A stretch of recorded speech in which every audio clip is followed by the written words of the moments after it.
Hey Aaron, how's it going? It's going pretty well, Mike. How you been? I'm looking forward to this video. We have been talking about doing this for a while. This is a answering customer questions video. So, Yeah. yeah, looking forward to it.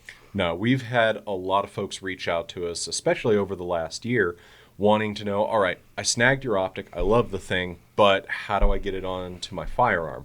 Uh, Duct tape is not the answer this time, but we wanted to do a rundown of the different options that we have for you, both old and new, as well as try and differentiate between mounts and rings, because we still get that question an awful lot. Yeah.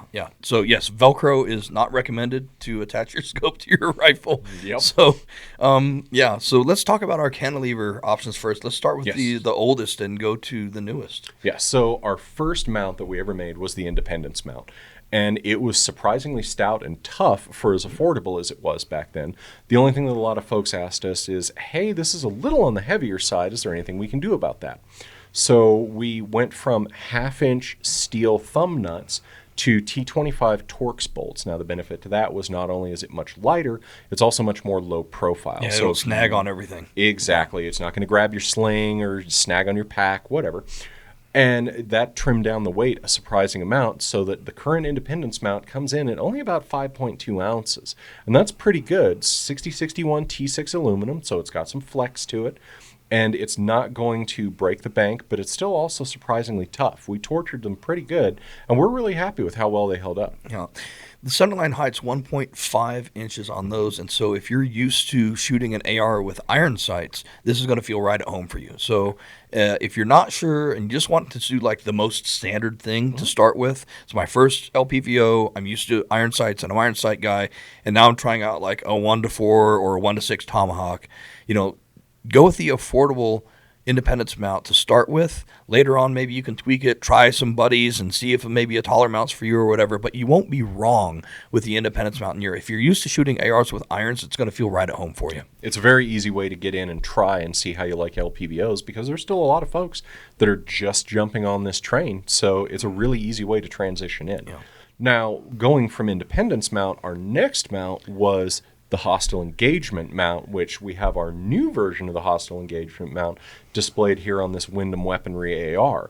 Go ahead and run them through some of the benefits of it, and what did we change? Yeah, so we're going to go from our simplest to our top end Halo product here. So this is actually the new Hostile Engagement mount. We wanted to make the toughest mount that we possibly could and integrate the ability to put a backup dot sight right on the mount without having to buy a 45-degree offset mount separately. So it was a really ambitious project. We wanted to be crazy tough, and we wanted to have the ability to put the dot on it. And then when we actually made them and met all of our requirements, they were really heavy. They were like almost 10 ounces for the mount. So we went back this year and we figured out how can we reduce the weight on it, make the mount more light without compromising the strength, which was the primary goal of it. So we put in some extra machining time in the new ones.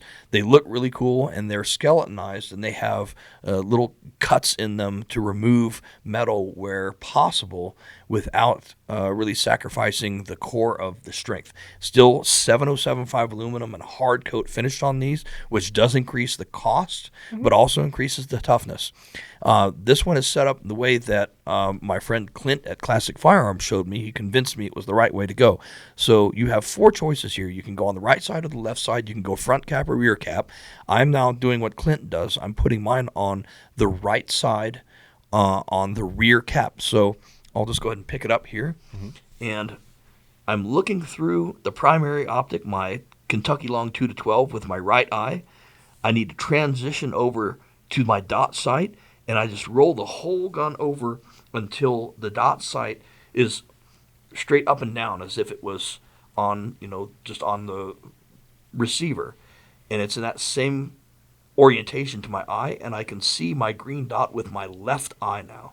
So I'm looking through the primary optic with my right eye and one eye closed, and I switch over to both eyes open and the dot being looked at through my left eye. And it works really well. It's repeatable and it's fast, and that's how I'm rocking my Hostile Engagement mount at home. All right. Now, I also tried this.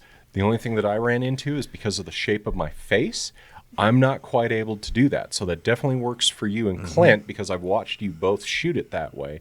For me, I still run it in that exact same spot. I'm simply not rotating it nearly as far. As soon as I can see the dot on my rotation, that puts it where it works for me, and I've been able to get good hits out to about 50 to 75 yards pretty easy. Yeah. So by all means, try different things. Everyone's going to be a little bit different in their setup, but the beauty of it is it gives you a really good level of flexibility. Yeah. You can go left or right, you can go front or rear, and you can play around with it and figure out what works best for you. Okay. Yeah. Now, hostile engagement mount's a great option, like you said, for people that are wanting that super tough flexible. What if I want something really tough, but I still need to trim some extra weight off it? Right. Well, then you've hit a major challenge because, like I always say, and I've posted on ar15.com before, there's three options. You can have affordable, you can have lightweight, and you can have tough, but you can only choose 2 out of 3. It's really hard to get 3 out of 3 of affordable, lightweight, and tough. But we've done the best we can, and I'm really proud of how the new Freedom mount turned out. So we're still in 707.5 aluminum here. We're still hard coat anodized like the HE mount, but we trimmed all the fat, and we lost the ability to do the backup sight on the ring caps. So obviously that one there is in conjunction with the new 45-degree Rebel offset. But tell them about the weight and how we set that up, because you were a big part of the development of that. Oh, well, my big part of it was I just kept breaking them until we found the right spot. Until we found the ones that wouldn't break. Exactly. So we wanted to take off as much material as we possibly could to try and get them as lightweight as possible. The last thing we wanted to do, though, was make them fragile. So what we did was we started with some 6061 just to see how it would work, because it's also easy to machine. And we found we didn't like how flexible it was at all. We're like, nope, we're sticking with 70-75. We like the rigidity. But we wanted to make sure that we didn't take so much material off that we increased the risk of fractures. So we kept trimming them down. We found a point where, all right, there's some places here where if it takes a really solid thump, it might fracture. We thickened it back up, and then we just went to town on beating them to death. They held, and we were really happy with where they came out here. So we are running 70-75 T6 aluminum, and the weight on these unmounted is 5.5 ounces. Yeah, just 5.5 ounces. Now, the other benefit, as you pointed out, is you can use it in conjunction with our Rebel offset mount. So this whole thing, if I'm looking at 5.5 for the mount and only the 1.69 ounces for the Rebel offset, I'm still keeping this incredibly lightweight, and I still have my ability to use an offset dot sight for those snap up close shots. Yep. Yeah, so the difference in weight between the Freedom mount and the Independence mount is really minimal. You're only like 0.2 ounces more to go with the Freedom mount. So, the weight perception when you actually hold a rifle with each mount is imperceptible. It feels the same whether you've got the Independence mount or the HE mount. That's a little bit taller at 1.6 centerline height. So is the HE mount. Now we're at 1.6 instead of 1.5. But that's a lot tougher than the Independence mount is. So it's tougher, it's nicer, it's a beautiful looking mount, very nicely machined. But you'll see the price on the website is pretty much double what the Independence mount costs. Yep, so quality cost. Yeah, you'll have to pay more to get in the door for it, but I think it's totally worth it. It's my favorite one that we make right now. It is, and it's still very affordable compared to some of the other mounts on the market, which going to 1.6 centerline height was actually something a lot of folks requested, simply because when you use an LPVO at 1X, you do have to co-witness it with your iron sight should you choose to use some. And a lot of folks wanted to be able to have the aiming point of their LPVO above that front sight height so that they do still have a clear gap for any holdover shots that they're going to want to use. And it just made sense for us to look at it. We did some testing and we're like, no, we like 1.6 for the new ones. The Independence is still a great transition mount from irons to the LPVO life. And then this is where most folks have said that they'd like to end up. And so we wanted to fill that need. Yeah. No, I'm super happy with Freedom mount, how it turned out. I think it's just fantastic. Yeah. Now, what if I do need something lighter weight, or I'm going to be using it on a more classic style firearm? Right. So what we've talked about so far are all cantilever style mounts. So I guess I might as well define that since we're here. So a cantilever style mount has the mounting section that hits your receiver rail is further back than the rings. So there's a sort of gooseneck forward offset to where the optic is positioned. And like, for example, on this Wyndham here, I like to put the back of my ocular lens right over the charging handle or, the castle nut of the stock, that area. Somewhere in here is where I like the back of the scope.